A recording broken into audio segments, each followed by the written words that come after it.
서울과학기술대학교 박선영입니다. 오늘 여러분들에게 발표할 주제는 컴셋과 렌즈셋 8을 이용한 도시 확장에 따른 열환경 분석 연구입니다. 이 연구는 세종특별자치시를 중심으로 진행되었습니다. 아실지 모르겠지만 세종시 같은 경우는 계획이 되어서 아주 짧은 시간 동안에 굉장히 도시가 크게 확장한 지역입니다. 그래서 도시가 지어짐에 따라서 이 도시의 열이 어떻게 변했는지 위성으로 이 연구에 대해서 살펴보았습니다. 연구 지역은 보시면 우리나라 여기 있는 세종특별자치시고 여기 보시면은 여기 각각 동과 다양한 군리로 분류되어 있습니다. 연구 지역의 랜드커버, 토지 피복은 다음과 같이 구성되어 있는데요. 보시면 제일 예전에는 여기 논이랑 밭이 엄청 많았고 중간중간에 산림이 많았는데 지금 매우 많은 지역들이 논에서 그리고 지금 다시 시가지역, 아파트라던가 빌딩이라던가 많은 지역으로 변화되었습니다. 이 연구에서는 2개의 위성 영상을 사용했는데요. 첫 번째는 랜드셋 8 영상이고 두 번째는 우리나라 아리랑 위성인 컴셋2랑 3 영상입니다. 특히 짧은 시간 동안 그리고 세종시가 변화했기 때문에 2013년부터 2018년까지 이 5년 동안의 기간을 잡았고 식생의 영향도 많았기 때문에 웬만하면은 다 식생이 있는 4월부터 10월 안에 영상을 이용하여서 이 지역을 모니터링하려고 하였습니다. 또 영상이 생각보다 많지 않다고 생각하실 텐데 우리나라 같은 경우는 여름철에는 굉장히 구름이 많아서 장마 기간도 그렇고 실제로 구름이 있는 영상들은 활용을 할 수가 없기 때문에 완전히 맑은 날짜만 선정을 하였고 그 다음에 그 날짜랑 맞는 2개의 영상을 이용하기 때문에 컴셋이랑 렌즈셋 8이랑 맞는 날짜를 맞추기 위해서 생각보다 적은 영상을 취득할 수밖에 없었습니다. 연구 지역은 다시 말씀드리면 세종특별자치시 세롬동, 도담동을 비롯한 14개의 동, 그리고 주변의 연기면, 연서면을 포함하였으며 2013년 7월 30일부터 2018년 8월 22일까지 영상을 사용하였습니다. 데이터는 먼저 첫 번째로 렌셋인데요. 렌셋 8은 렌셋 1부터 쭉 발사돼서 벌써 8번째 위성인데요. 무료로 지금 제공하고 있습니다. 미국에서 발사된 영상이고요.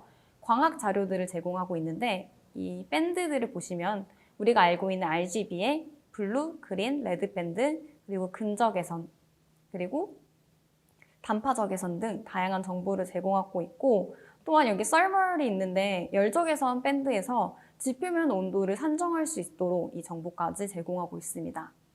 두 번째로 아리랑 3호는 우리나라에서 발사된 위성인데요. 굉장히 높은 해상도를 갖고 있습니다. 렌셋 같은 경우는 한 픽셀이 30m라고 한다면 아리랑 위성 같은 경우는 한 픽셀이 2m 수준입니다. 굉장히 해상도가 좋죠.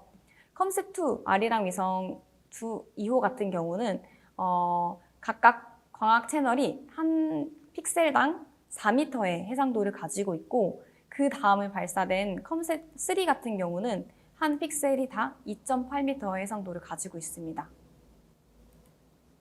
첫 번째 연구 결과를 한번 살펴보도록 하겠습니다. 첫 번째로는 온도 분포랑 그 변화 지역에 대해서 분석한 결과인데요. 이 그림은 위성 렌셋 영상을 가지고 제일 첫 번째로 지표면 온도를 계산한 다음에 지표면 온도를 0에서 1로 정규화시켜서 이 지역에서 어디가 핫스팟인지, 어디가 제일 뜨거운 곳인지 살펴본 결과입니다.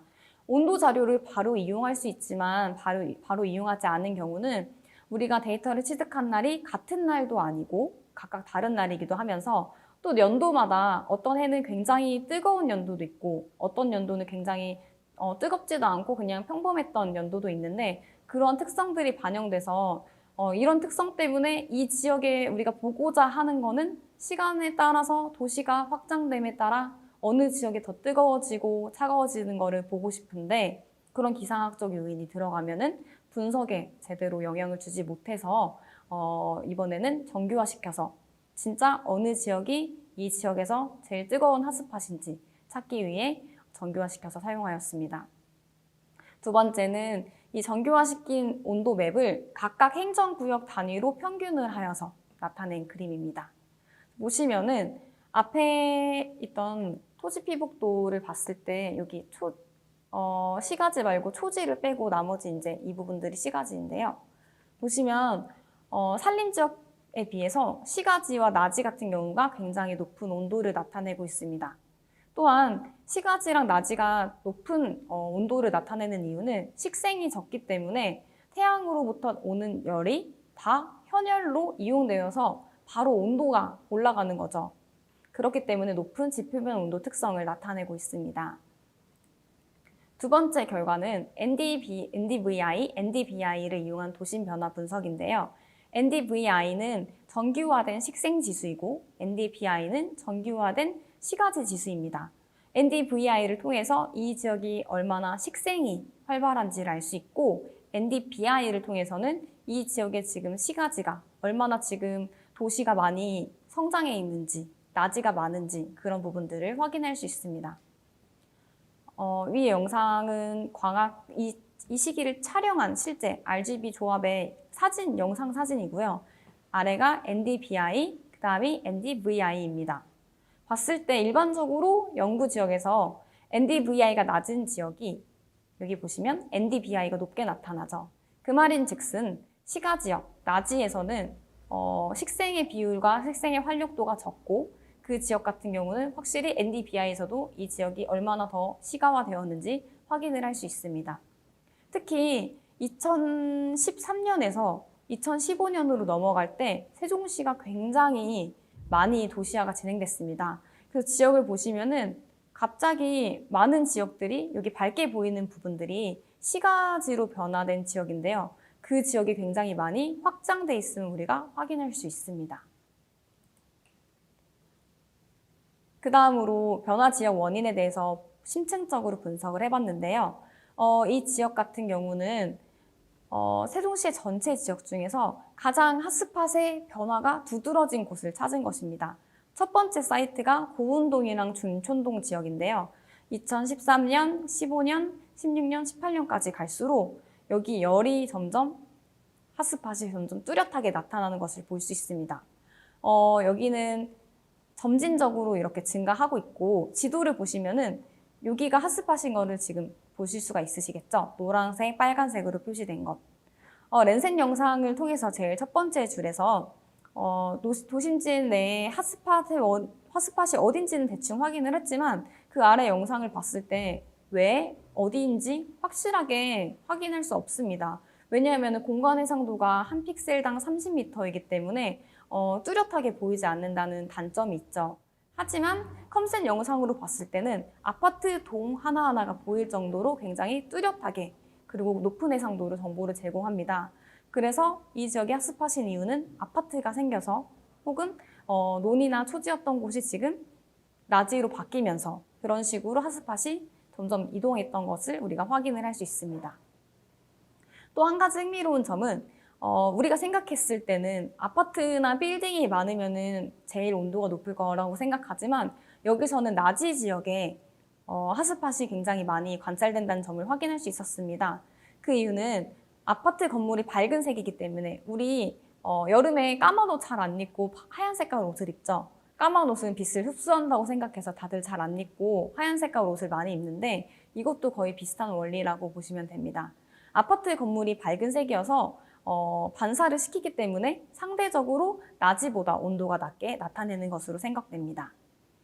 이런 분석을 통해서 앞으로 이제 개발 지역인데 나지에서 다 여기 건물들이 들어올 텐데 이런 관리를 위한 정보를 제공할 수 있고 앞으로 도시 열환경에 대한 정책 마련의 정보를 줄 것으로 생각합니다. 두 번째 사이트는 광곡동이랑 지편리 지역입니다.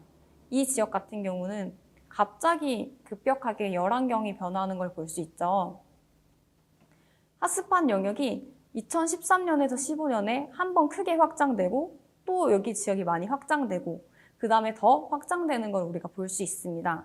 이 그림을 보면 조금 더 잘 이해 가실 텐데요. 여기는 보면 대부분 다 산지 혹은 논입니다. 초록 색깔로 보이시죠?